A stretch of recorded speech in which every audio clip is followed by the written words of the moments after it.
మిమ్మల్ని అడుగుతున్నటువంటి బైబిల్ ప్రశ్న, చిన్న ప్రశ్న. యాకోబు దేవునితో పోరాడిన స్థలానికి ఏ పేరు పెట్టాడు? ఆ పేరుకు అర్థమేంటి?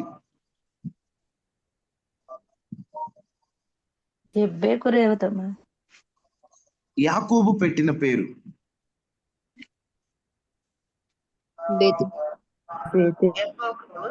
ఎబ్బోకు రేవుకు వచ్చాడు, కానీ ఆయన ఒక పేరు పెడతారు ఆ స్థలానికి. యాకోబు పెడతాడు. Penuel. Very good, Penuel. Penuel అంటే అర్థము దేవుని మందిరం, దేవుని ముఖం, దేవుని ముఖం. ఆదికాండం 32వ అధ్యాయము 28 నుండి 30 వరకు ఆ మాట కనిపిస్తుంది. దేవునితో పోరాడిన స్థలానికి పెనూయేలు అని పేరు పెడతాడు. ఆ పేరుకు అర్థము దేవుని ముఖము అని అర్థం. ఓకే, దేవునికి మహిమ కలుగును గాక. అక్టోబర్ 19వ తారీఖు జరగబోయే యవనస్తుల కూడికకు బైబిల్ పరీక్ష మార్కు సువార్తపై ఉంటుంది. ప్రతి సంవత్సరం కూడా ఒక పుస్తకంపై బైబిల్ పరీక్ష జరుగుతుంది కదా. ఈ సంవత్సరం అంటే ఈ 2026వ సంవత్సరంలో మార్కు సువార్త 16 అధ్యాయాలపై బైబిల్ పరీక్ష ఉంటుంది. అందరూ సిద్ధపడండి. చిన్న పుస్తకమే, ఈజీగా ఇప్పటి నుండి మీరు చదవడం ప్రారంభిస్తే రోజుకు ఒక అధ్యాయం చదివిన యూత్ మీటింగ్ లోకి ఈజీగా 2-3 సార్లు పూర్తి చేయొచ్చు. అందుకని అందరూ సిద్ధపడండి. మార్కు సువార్తపై బైబిల్ పరీక్ష క్విజ్లా జరగదు, చిన్న పరీక్ష. అన్ని ఏబిసిడీలు పెట్టడమే. ఏది ప్రశ్నకు జవాబు ఉంటే ఆ జవాబుకి ఆప్షన్ పెట్టడమే. కాబట్టి అందరూ సిద్ధపడండి. ప్రైజుల కోసము, బహుమానాల కోసం కాదు, కానీ దేవుని వాక్యాన్ని నేను ఎంత నేర్చుకోవాలి, బైబిల్ పరీక్షలు రాయడం ద్వారా వాక్యంలో ఉన్నటువంటి జ్ఞానాన్ని నేను ఎంతగా పొందుకోగలుగుతాను. ఓ చిన్న టెస్ట్, అప్పుడప్పుడు మనకు టెస్ట్ జరగకపోతే మనకు ఎంత వాక్యం తెలుసు అనేది మనం గమనించాం. టెస్ట్ జరిగినప్పుడు ఓహో, చాలా మంది అంటుంటారు బైబిల్ ఎగ్జామ్ రాశాక అర్థమైంది అన్నయ్య, ఇంకా నేను చదవాల్సింది చాలా ఉందని, అప్పటి వరకు నాకు అన్నీ తెలుసు అనుకున్నాను అంటా ఉంటారు.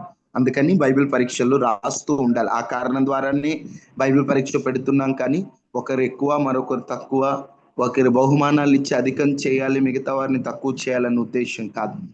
సరే, చిన్న ప్రార్థన చేసుకొని మనం దేవుని వాక్యాన్ని ఆలకిద్దాం. మహాపరిశుద్ధుడా, మాట్లాడే దేవా, నీకు వందనాలు. ఈ ఉదయకాలాన్ని, ఈ రోజుకి మీరు మాకు దాచి ఉంచిన నీ మాటలు మీరు మాతో మాట్లాడండి. నీ మాటల్లో ఉన్నటువంటి ఆ మాధుర్యాన్ని మేము గ్రహించి, నీ మాటల్లో ఉన్న శక్తిని మేము తెలుసుకున్నట్లుగా నాతో మీరు మాట్లాడమని. నీ మాటలకి మేము లోబడాలయ్యా, నీ మాటల ప్రకారం మేము జీవించాలయ్యా. నీ మాటే మాకు ప్రాణం, నీ మాటే మాకు ధైర్యం, నీ మాటే మమ్మల్ని సరిచేస్తుంది, నీ మాటే మమ్మల్ని హెచ్చరిస్తుంది. బలమైన నీ మాటతో చెడిపోయిన మా బ్రతుకులను బాగు చేసి మాట్లాడమని యేసు నామంలో అడిగి వేడుకుంటున్నాము తండ్రి, ఆమేన్. నీ ఆధ్యాత్మిక జీవితంలో ఎదురవుతున్న సమస్యలు, ఏదో ఒక సమస్యతో బాధపడుతున్నారు కదా మీరందరూ కూడా. సమస్యతో బాధపడుతున్నప్పుడు ఆ సమస్యను చూడడం సండే స్కూల్ స్థాయి, ఆ సమస్య వెనుక కారణాన్ని చూడటం ఆత్మీయ ఉన్నత స్థాయి. ఓ సమస్య మన జీవితంలో ఎదురైనప్పుడు మనము సమస్యతో పోరాడినంత కాలం మన జీవితంలో విజయం రాదు, సమస్య పరిష్కారం అవ్వదు. మనం పోరాడాల్సింది కనిపించే సమస్యతో కాదు, ఆ సమస్య వెనుక ఉన్న కారణముతో మనం పోరాడాలి. దేవుణ్ణి మనం అడగాలి. దేవుని యొద్ద నుండి పొందుకోవాల్సిన ఓ ఆధ్యాత్మిక శక్తి ఏంటంటే, సమస్యను చూసే శక్తి కాదయ్యా, సమస్య వెనుక ఉన్న కారణాన్ని చూసే శక్తి నాకు ఇవ్వయ్యా. ఒక చెట్టుకి ఆకులు ఎండిపోతున్నాయి అనుకుందాం. ప్రతిరోజు ఎండిపోతున్న ఆకులను చూచి ఆకులపై నీళ్లు చల్లడం పరిష్కారం అంటారా? ఆకులు ఎండిపోతున్నాయి, ఈ ఎండిపోతున్న ఆకులపై నీళ్లు చల్లుదాం అని ఆకులపై నీళ్లు చల్లడం పరిష్కారం కాదు. వేరు ఎక్కడ దెబ్బ తిన్నదో అని ఆ దెబ్బతిన్న వేరును చూచి వేరులో నీరు పోయడం పరిష్కారం. ఈ రోజున నీ జీవితంలో కూడా నువ్వు సమస్యనే చూస్తున్నావు. అందుకనే నీ జీవితంలో ఆ సమస్యను చూడడాన్ని బట్టి నీవు కృంగిపోతున్నావు, కలవరపడిపోతున్నావు, వెనుదిరిగిపోతున్నావు. కానీ నీ ఆధ్యాత్మిక స్థితిలో ఈ రోజు వర్తమానాన్ని ఆలకించాక సమస్య వెనుకున్న కారణాన్ని చూసే ఆ శక్తి పరిశుద్ధాత్మ దేవుడు మనందరికీ అనుగ్రహించును గాక.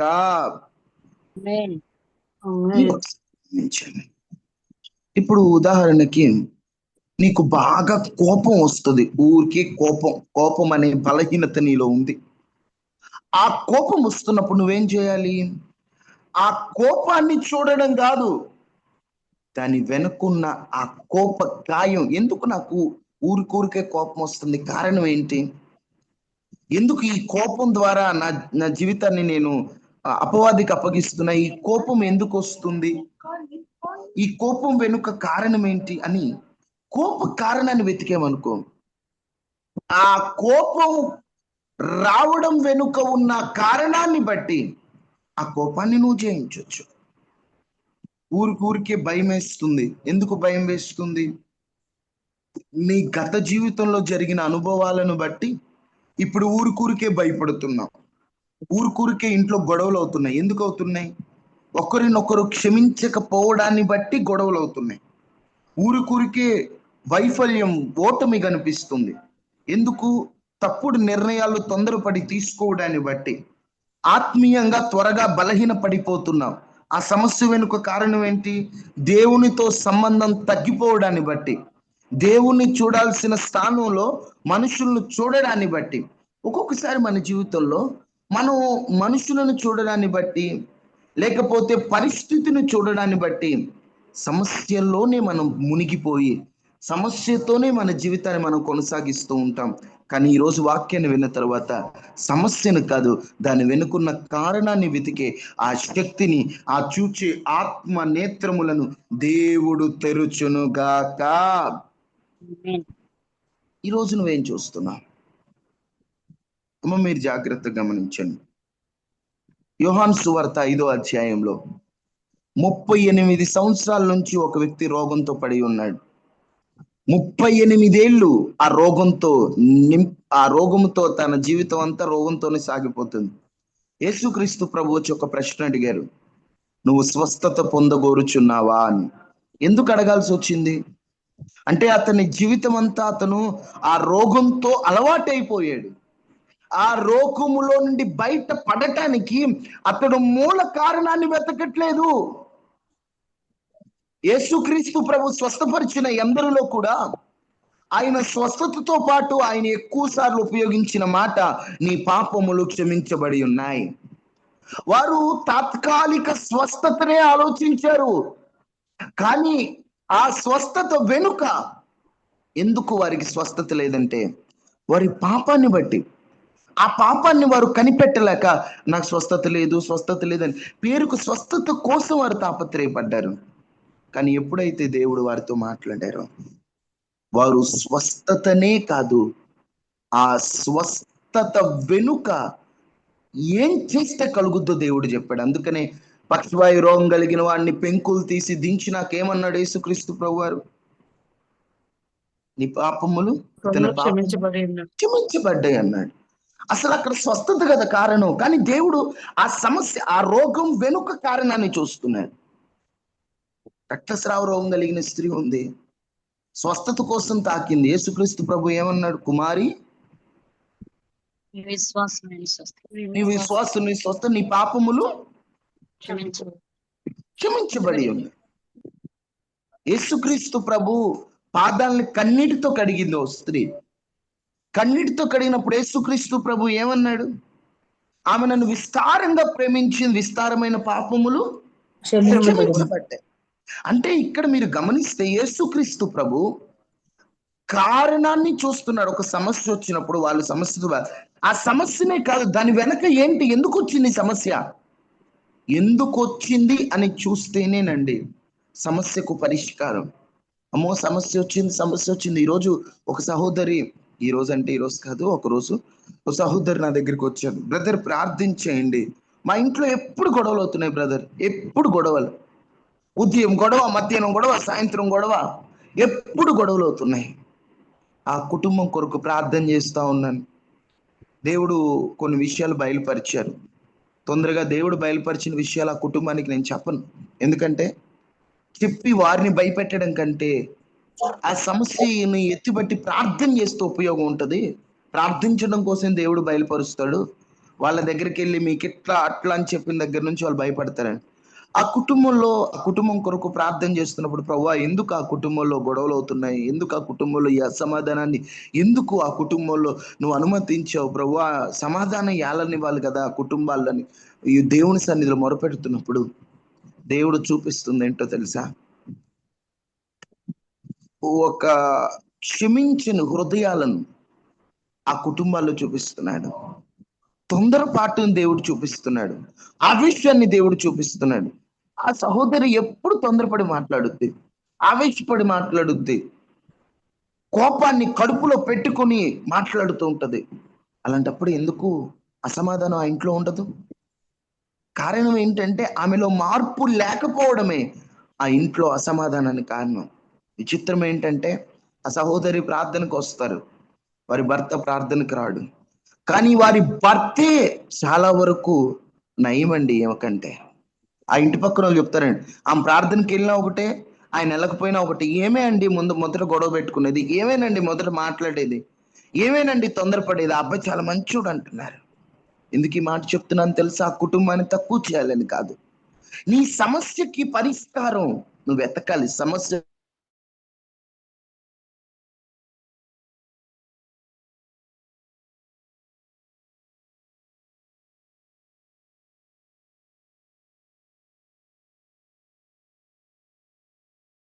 వచ్చింది, ఏం చేస్తే వచ్చింది, దేవుడు అనుమతితో నువ్వేం చేయకుండా వచ్చిందా, దేవుడు విడిపిస్తాడు.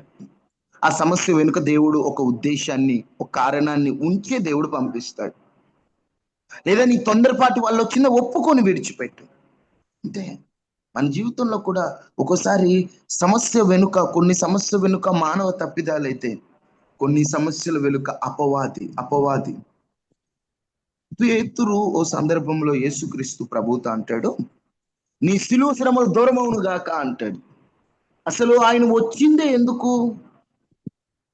క్రయధనం నిమిత్తము తన ప్రాణము నర్పించడానికి వచ్చాడు యేసుక్రీస్తు ప్రభు. డైరెక్ట్ గా చెప్తాడు, నేను వచ్చిందే ప్రాణం పెట్టడానికి, నా ప్రాణం తీసుకునే అధికారం ఎవరికి లేదు, నేను వచ్చిందే ప్రాణం పెట్టడానికని యేసుక్రీస్తు ప్రభు చెప్తాడు.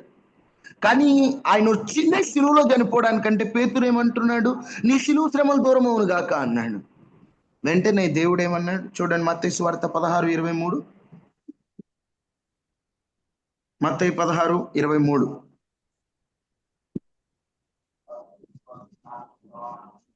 అయితే ఆయన పేతురు వైపు తిరిగి, సాతానా నా వెనుకకు పొమ్ము, సాతానా నా వెనుకకు పొమ్మన్నాడు. అదేంటి, నీవు నాకు పేతురుని దేవుడు సాతాన్ అన్నాడా? పేతురు మాటల వెనక ఎవరు ఉన్నారట? సాతాను. పేతురు, ఈ రోజు నుంచి నీకు నాకు సృష్టిరికం కట్, నువ్వెవరో నాకు తెలియదు, నేనెవరో నీకు తెలియదు, నీ దారి నువ్వు చూసుకాండ్లా. పేతురు మంచోడే, ఎందుకంటే ఆ పై వచనాల్లోనే దేవుడి చేత పొగిడించుకుంటాడు పేతురు.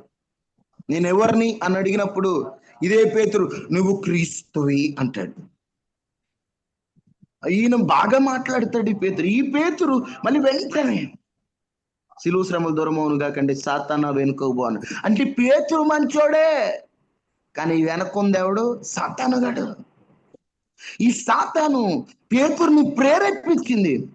అందుకని యేసుక్రీస్తు ప్రభు పేతురు వైపు చూడాల, పేతురు వెనుకున్న అపవాదిని చూశాడు. ఈరోజు మీ కుటుంబాలు ప్రతిదీ అపవాదని నేను అనను, కానీ కొన్ని మనుషుల మాటలు వెనుక అపవాదం ఉంటాడండి, జాగ్రత్త.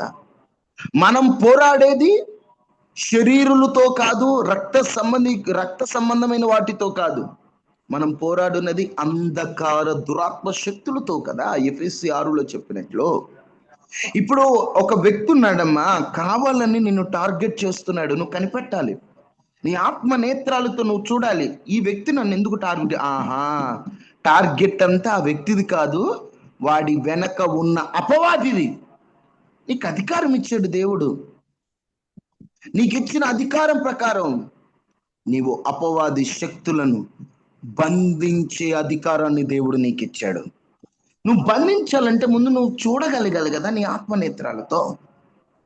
నువ్వు చూస్తున్నావా? మీరు జాగ్రత్తగా గమనిస్తే పేతురు లాంటి దైవజనుణ్ణి మోసం చేయాలని చూశారు భార్యాభర్తలు. ఎవరు వారు? త్వరగా. అననీయ, సఫీరా.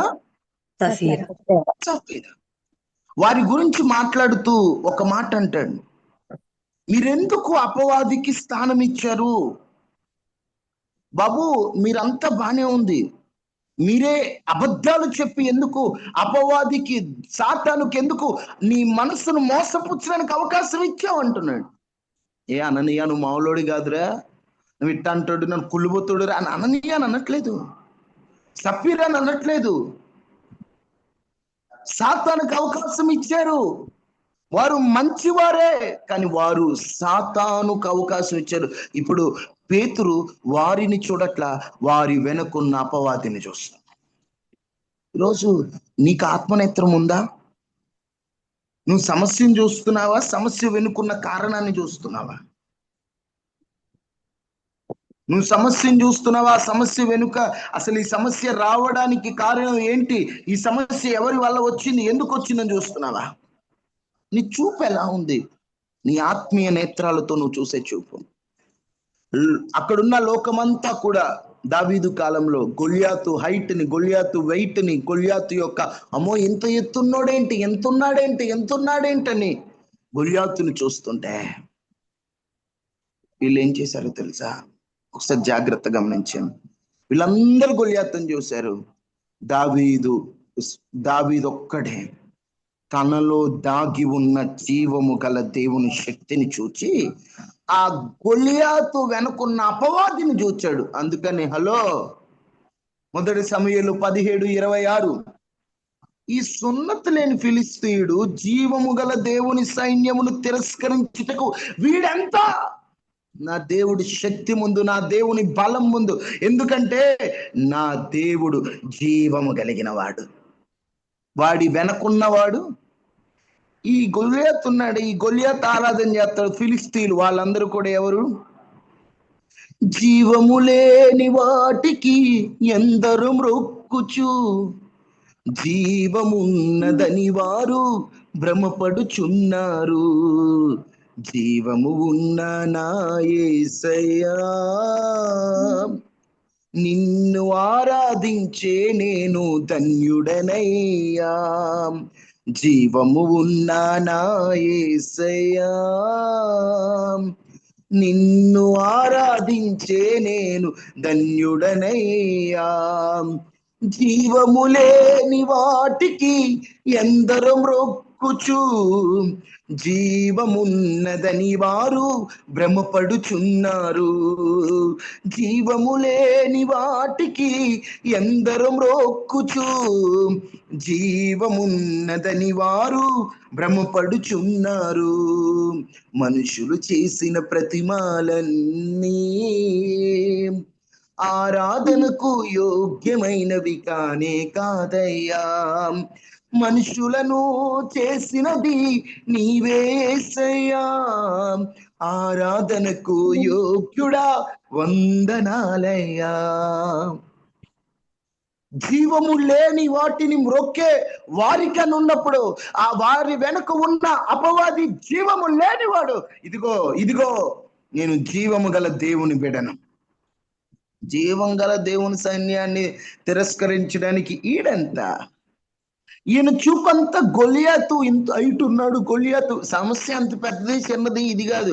ఈ సమస్య వెనుక అపవాది శక్తులు ఉన్నాయి. నా దేవుడి శక్తి ముందు ఏ శక్తి నిలవలేదు. నా దేవుడి జీవం ముందు ఏ జీవము అన్నది నిలవలేదు. నా దేవుడి బలం ముందు ఏది నిలవలేదు.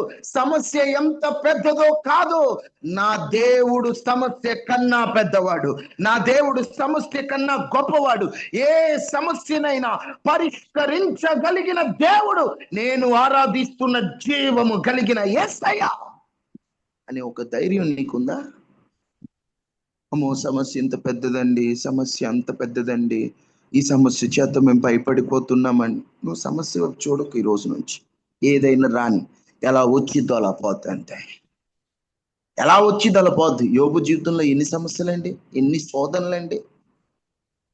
అందరూ విడిచిపెట్టి ఒంటి నిండా కురుపులు, భార్య మాటలు, పిల్లలు చనిపోయి, రాజ్యభోజనం తిన్నవాడికి భోజనం లేని పరిస్థితిలో స్నేహితులు వచ్చి అంటున్నారు, నువ్వేమన్నా తప్పు చేసావేమో, దేవుడి సన్నిధిలో ఒప్పుకో, నీ సమస్యకు అదే కారణం, అదే నీ సమస్య వెనుక అంటూ ఉన్నారు. ఇతడు దేవుణ్ణి ఏమనకుండా తనను తాను దూషించుకున్నాడు. నేను పుట్టినరోజు శపించబడును గాక, నా పరిస్థితి ఏంటి ఇట్లా అయిపోయింది, నేను ఎందుకు ఇట్లా మారిపోయాను, అసలు నా జీవితం నేనేనా, అసలు ఎందుకు ఇట్లా అయిపోయింది నా జీవితం, నా బ్రతుకు ఎందుకు ఇలా అని, ఎందుకు నాకే ఎన్ని సమస్యలు, అందరు బాగానే ఉన్నారు కదా, నేనే మంచోడిని కాదు, నేనే నష్టజాతకుణ్ణి, నేనే, నా బ్రతుకే ఇంత, నా జీవితం అంతా కష్టాలు కష్టాలు కష్టాలు కష్టాలు కష్టాలు, ఇదే నా బ్రతుకు అంతా అని ఏడుస్తూ ఏడుస్తూ తన జీవితం అలా వెళ్ళిపోతుంది. కానీ ఎప్పుడు ఆ సమస్యలు ఉండలేదండి. దేవుడు మరలా అతనికి రెట్టింపు ఆశీర్వాదాన్ని ఇచ్చాడు. ఈరోజు నీ జీవితంలో కూడా సమస్యనే కాదు, సమస్య వెనుక అపవాదు ఉన్నా, సమస్య వెనుక పరిస్థితులున్నా నువ్వు చూడగలగాలి. అప్పుడే నువ్వు దేవుని కొరకు బహుబలంగా నిలబడగలుగుతావు.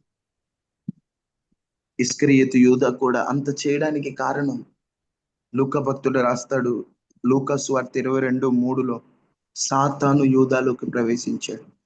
అందరు ఇస్కరియోతు యూదా ఒక మోసగాడు, ఇస్కరియోతు యూదా యేసయ్య అంటే ప్రేమ లేనోడు. కానీ ఇస్కరియోతు యూదా వెనుక అపవాదు ఉన్నాడు. నిజం చెప్పాలంటే యేసయ్య అంటే ప్రేమ లేకపోతే కొన్నాళ్ళైనా ప్రభుతో ఉండేవాడు కాదు. కానీ సాతానికి ఇచ్చిన అవకాశం, అందరూ మోసగాడిని చూస్తున్నాం, కానీ ఆ మోసగాడిని వెనుక అపవాదు ఉన్నాడు. కయ్యను కోపంలో తమ్ముడిని చంపేశాడు, కానీ కయ్యను వెనక ఎవరున్నారట? 1 యోహాను 3:12 ఒకసారి చదవండి మాట.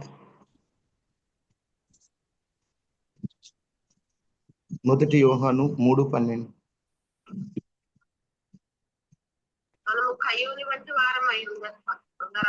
మనము కయ్యను వంటి వారమై ఉండరాదు. వాడు ఎవరి సంబంధి అంటే దుష్టుడు సంబంధి. అంటే ఇప్పుడు కయ్యను హేబేలును చంపడానికి కారణం ఎవరు?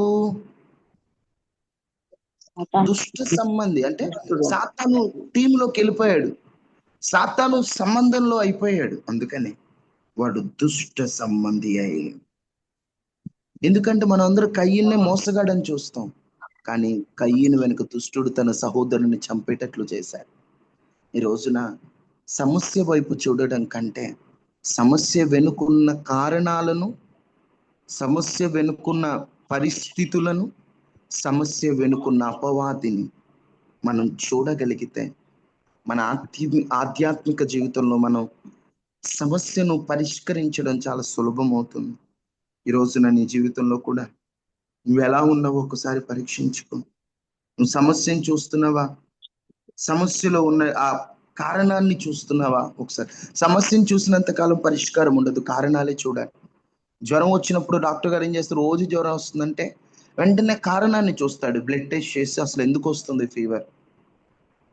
చెట్టు ఆకులు రాలిపోతున్నాయంటే రైతు ఏం చేస్తాడు?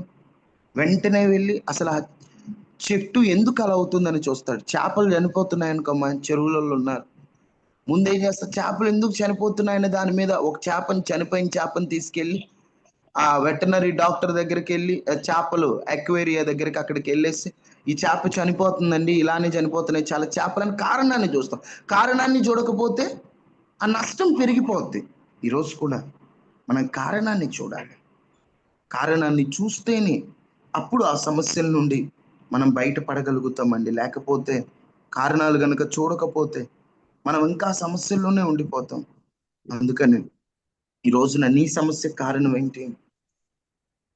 ఒకసారి నువ్వే ఆలోచించు. నీ సమస్య కారణం ఏంటి? ఏ కారణాన్ని బట్టి నీకు సమస్యలు వస్తున్నాయి?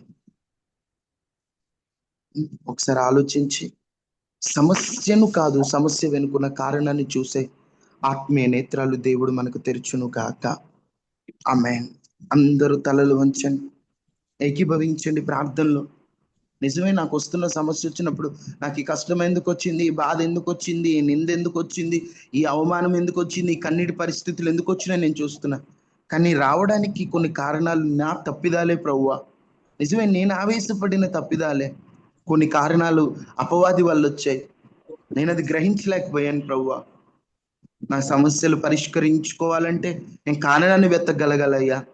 లేకపోతే జీవితాంతం ఈ సమస్యలకు అలవాటు పడిపోతాను. అయ్యా, నా సమస్య నుంచి నన్ను విడిపించండి అయ్యా అని అందరూ ప్రార్థించండి. అందరు ఎవరికి వారు ఒక 2 నిమిషాలు ప్రార్థన చేసుకోండి. ఎవరికి వారు సమస్యను కాదు, సమస్య వెనుకున్న కారణాలు చూసే శక్తిని మాకు ఇవ్వయ్యా అని 2 నిమిషాలు ఎవరికి వారు ప్రార్థన చేసుకోండి. ఎవరికి వారు ప్రార్థన చేసుకోండి. మేము గ్రహించేటువంటి గ్రహింపు అయ్యా, నేటి దినంలో సమస్యలను బట్టి సతమతమైపోయేవారుగా ఉంటున్నాం. కానీ ప్రభా, సమస్య ఎందుకు వచ్చిందో ప్రభా పరిష్కరించుకోండి ప్రభా. శోధన ఎందుకు వచ్చిందో ప్రభా తెలుసు మాకు దయచేయండి ప్రభా తండ్రి. అయ్యా, సమస్యను అధిగమించే శక్తిని దయచేయండి ప్రభా. అవును ప్రభా, మాకు శ్రమలను తట్టుకునే శక్తిని మాకు దయచేయండి ప్రభా తండ్రి. సమస్యలు ఎదురవద్దు ప్రభా. ప్రతి ఒక్క సమస్య ద్వారా గుణపాఠం నేర్చుకోవడానికి అనుగ్రహించండి ప్రభా. మీకు వందనాలు స్తోత్రాలు ప్రభా తండ్రి. అయ్యా, ప్రతి ఒక్క సమస్య ద్వారా దేవా తండ్రి మా కుటుంబానికి దేవా మార్చుకోవడానికి ఒక అవకాశం దయచేయండి. అయ్యా, నీకు సాతానుడు తన దృష్టిని ఆటంకంగా దుష్ట ఆలోచనలన్నీ ప్రార్థనలో పడిపోయినాను ప్రభా. నా ప్రార్థన నాలో లేదండి. సమస్యలు ఎన్నుకున్న కారణాలు గ్రహించలేకపోతున్నాం. తప్పిదాలే కదా ఈ సమస్య కారణం. మా తొందరపాటే కదా ఈ సమస్య.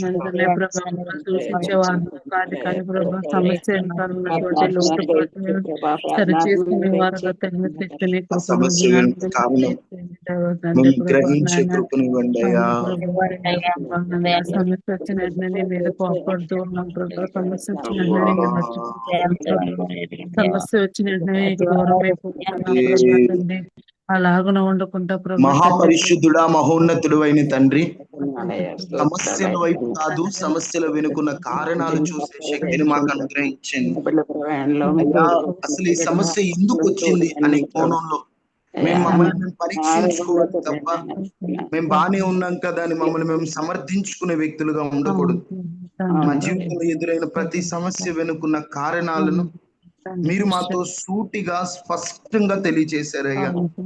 వాటిని మేము గ్రహించి అయ్యా సమస్యల నుంచి మేము బయటపడినట్లుగా మీరు మమ్మల్ని విడిపించమని ఈరోజు మీరు మాతో మాట్లాడిన మాటలు బట్టి వందనాలయ్యా. మీరు మమ్మల్ని ధైర్యపరిచిన విధానమును బట్టి వందనాలయ్యా. మా సమస్యల నుండి మమ్మల్ని విడిపించి కారణాలు గ్రహించే శక్తిని మాకు అనుగ్రహించమని ఈ రోజు మీరు మాతో మాట్లాడిన మాటలు బట్టి స్తోత్రాలు చెల్లిచేస్తాం. ఈ బిడ్డలను మీరే బలపరిచి ధైర్యపరచమని ఈ రోజు ఉదయకాల ప్రార్థనలో పాల్గొన్న వారందరి కుటుంబాల చుట్టూ మీ కంచె వేసి వైరస్లు, అనారోగ్యాలు, ప్రమాదాల నుండి తప్పించి క్షేమకరమైన వాతావరణాన్ని అందించి అయ్యా ప్రతి ఒక్కరికి ఆరోగ్యాన్ని, ఆర్థిక సమస్యల నుంచి విడుదలను, మనశ్శాంతిని మీరు ఇవ్వమని చేస్తున్న పని పాటలు తోడుగా ఉండండి. ఆత్మీయంగా పడిపోకుండా ధైర్యపరిచి బలపరచమని యేసు నామమున అడిగి వేడుకుని ఉన్నాము తండ్రి. ఆమేన్. తండ్రి అయిన దేవుని ప్రేమ, కుమారుడైన యేసుక్రీస్తు వారి కృప, పరిశుద్ధాత్మ నిన్నే సహవాసం మనకి మన కుటుంబాలకు ఎల్లప్పుడూ ప్రభు కృప తోడైండును గాక.